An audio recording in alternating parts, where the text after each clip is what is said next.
good morning, great day, everyone. So, this is my report about footnotes of MLA, bibliography, and the evaluating the research report for finalization and writing the thesis dissertation. So, now let's start with the footnotes of MLA and APA. The footnotes has two kinds, namely content and references. So content is the purpose. The purpose is for elaborating on or amplifying certain points in a text, while the references is citing names of authors and titles for publications. However, both types of footnotes serve four purposes according to Campbell. And these four purposes are to amplify the ideas or informations beyond the point deemed sufficient for the test, to establish validity of evidence, to acknowledge in-depthness, and to provide a cross-reference to various parts of the research report. Now, the MLA, or the Modern Language Association's footnotes, denoting a footnote in MLA style requires the numbers in superscript. Try to place this at the end of a sentence. It should come after punctuating or quotes. However, in some cases, it will make the most sense to have the superscript number in the middle of a sentence. The MLA footnote examples in text. Alaskans must avoid their father during the time of puberty. 1. And in that area, obstacles comes in keep the man and woman separated. 2. And the man and woman stores are kept separated. 3. And this might be due to the financial obstacle. So, footnotes, kabantay mo ng kanang kung magbasa mo any books that tackled about research or something kanang something na siya mga references kanang na siya yung mga nakabatang number and it's in chronological order. So it is for to establish more knowledge and aron dali ira sad makitan kung na may mga kanang more insights about that, or kung kanang nga libro inyong gibasa kanang napa siya yung mga more knowledge nga kahatag ninyo. So the another examples of MLA bibliographic citation footnote format and examples. So ang format in bibliographic citation is ang author's name, title of work in quotes, then city, publisher, and year, page number. So here is the example. 1. Simon Freud, Totem and Taboo, title of work in quotes, and the city of publisher and year. The new year as the city and publisher random, and 1918 as the year, and the page number is 26. So the MLA content note citation footnote format and examples. So the format is see author's last name, especially insert important pages, what it will show or prove. So number 2, see author's last name, especially insert important pages and what it will show or prove. So here is an example. 2, see Green, so the last name is Green, and especially 1 to 8, those 1 to 8 is the important pages, and to show different courtship principles, what it will show or prove. So what it will show or prove is to show the different courtship principles. Now let's go with the APA, or the American Psychological Association's footnotes. So the APA format doesn't generally recommend you write footnotes at all. You'll typically opt to be for parenthetical references instead. Even so, there may come a time when you are unable to avoid footnotes like MLA. This happens in two instances. So how to create APA in text footnote? So to create a footnote in APA style, you'll add a superscript number after the punctuations. The exceptions are dashes and parentheses. Place footnote numbers before dashes and inside parentheses. See how this works in examples. So APA footnote examples in text. Journalists examine over several years. 1. The ancient tools used in photojournalism. 2. This can be seen in Cambridge Museum. 3. So, then another examples, APA format and examples in content note citation. So number 1, see author's last name, publication year, especially insert important pages, character, and etc. For more information or on insert what you are providing more information on. So the example is 1. C. Berquist. Berquist is the author's last name, and the publication year is 2010, and especially chapter 5, insert the important pages or chapter. The important page is the chapter 5, or the important chapter is the chapter 5, and for more information, insert what you are providing more information is on the journalist theory. So now let's bound to APA format and examples for copyright note citation. So the format 2, from the chapter name, A author and B author, publication date, title of work, volume or page number, copyright date by copyright holder, or printed with permission. So here is the example. From the chapter Theory of Photojournalism, W. Jones and R. Smith, 2010. So W. Jones and R. Smith are the A author and B author. Then the publication date is 2010. The title of the work is Photojournalism, and the volume is 21. The page number is 122, and the copyright date is 2007 by the copyright holder, printed with permission. So here the examples, it shows that the chapter name or the theories of photojournalism is reprinted with permission. So now let's go with the other topic, the bibliography. The bibliography here are the following rules in presenting the bibliography. But before we go to the rules of the bibliography, let's go with the meaning of the bibliography. Bibliography is the list of books referred to in a scholarly work, typically printed as an appendix. So mostly this bibliography, makita ni siya sa last page sa mga research books or any other books. Mostly makita ni siya sa last pages. So here are the following rules in presenting the bibliography. The references are arranged in alphabetical order. And number 2, each entry is placed flush with the left margins of the page. And 3, double space separate entries. And number 4, bibliography may be divided into parts. And lastly, bibliography entries should contain the following facts about the references. Campbell 43. So the name of the authors, or the last name first, the place, the publication, publisher and the date of publication, and number of volumes, edition, and page number. So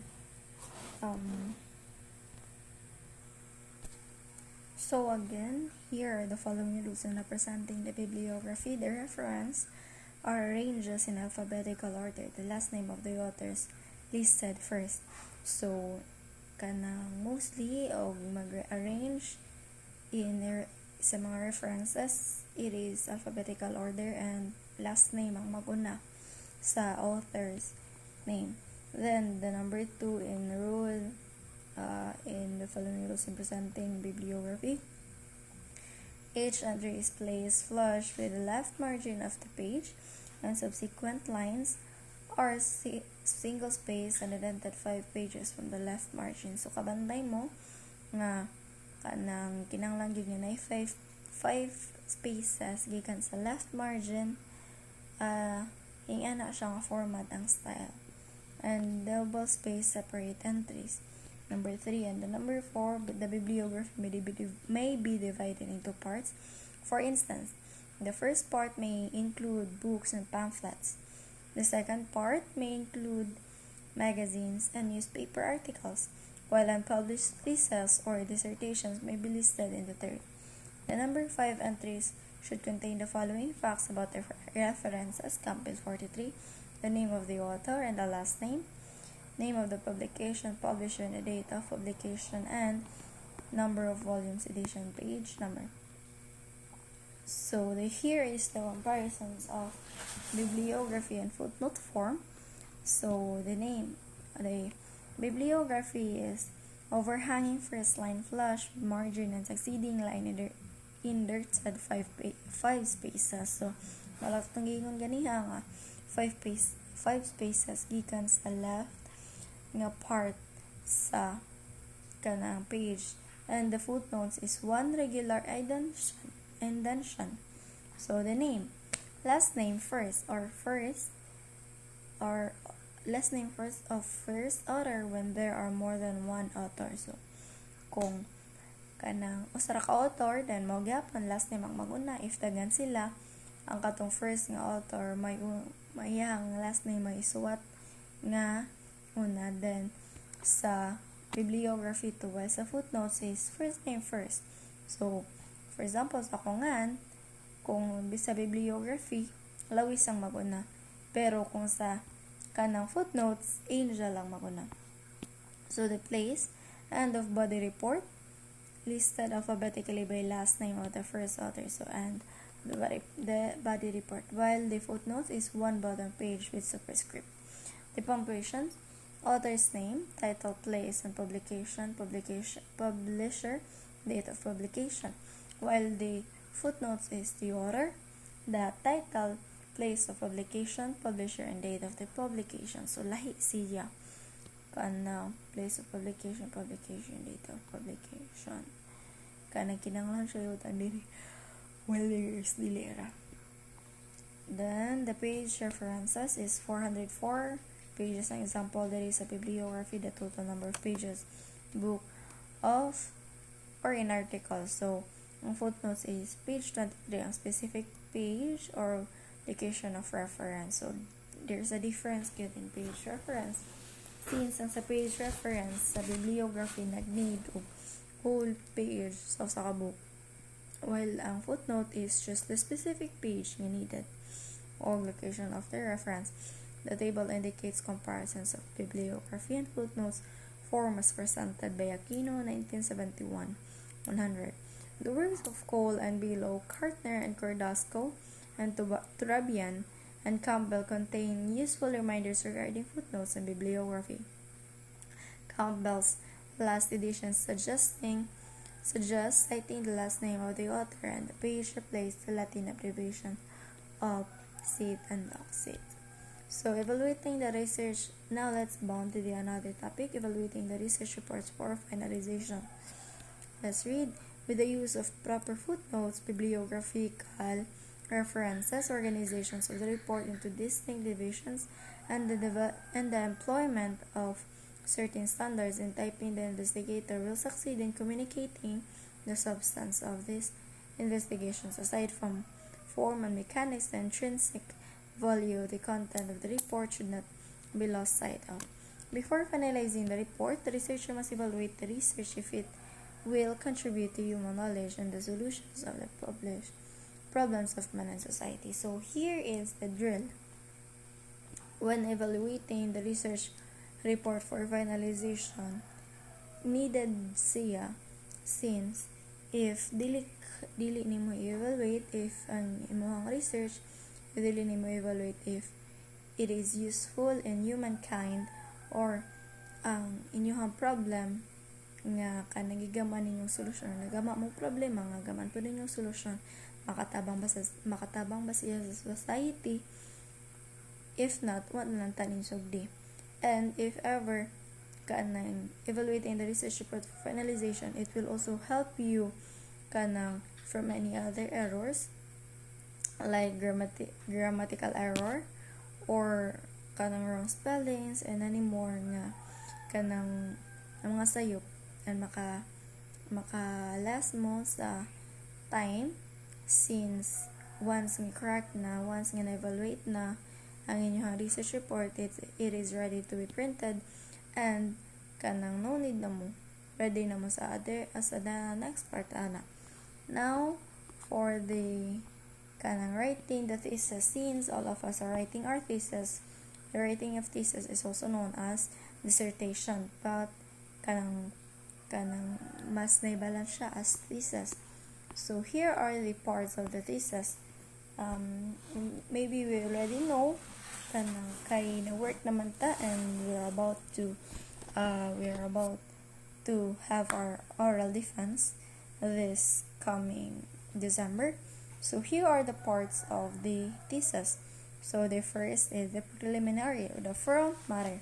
So the abstract, the approval sheet, the title page, the copyright page. It is optional.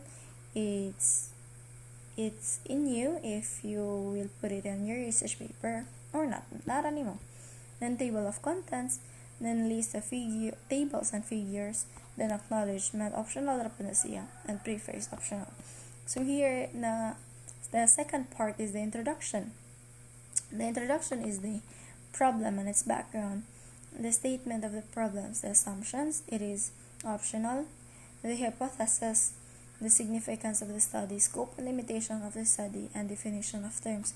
However, the part of the introductions is I don't know if it will be discussed by my other members of our group, but I think they will report it as their role in our group. So number 3 is the review of related literature, and conceptual and theoretical framework. And for the research methodology, the methods of research, the sample and sampling techniques, the instrument and data gathering procedures, statistical treatment of data. So here, atong mga inyong questionnaires, ang inyong mga kanang statistical treatment of data, like mga mag-digit, mag-stats, ani nga parts sa research. And the 5, the presentation of findings, analysis and interpretations. Since nag-gather man mo og data, you will also need of kung unsa iyang findings, iyang analysis, and kung unsa iyang interpretation. And the number 6 is the summary, conclusions, and recommendations. And the last part is the references, materials, or back matter, bibliography, and appendices.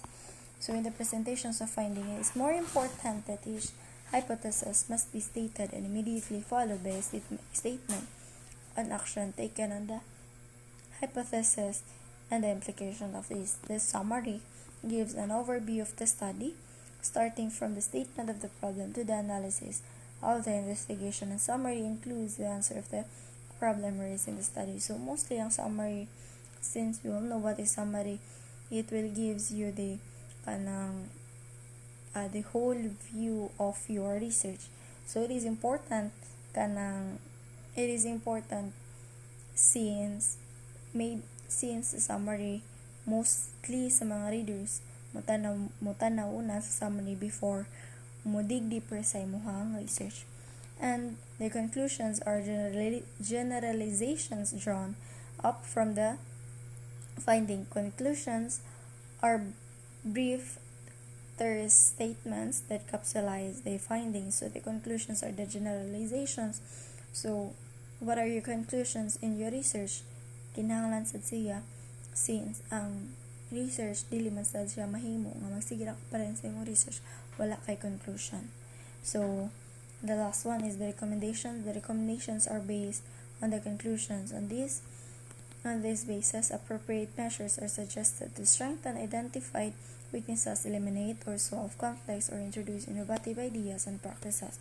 Implementations of suggested policies may also be derived. So the recommendations, magagad siya sa conclusions kung unsay ning gawa sa inyong conclusions.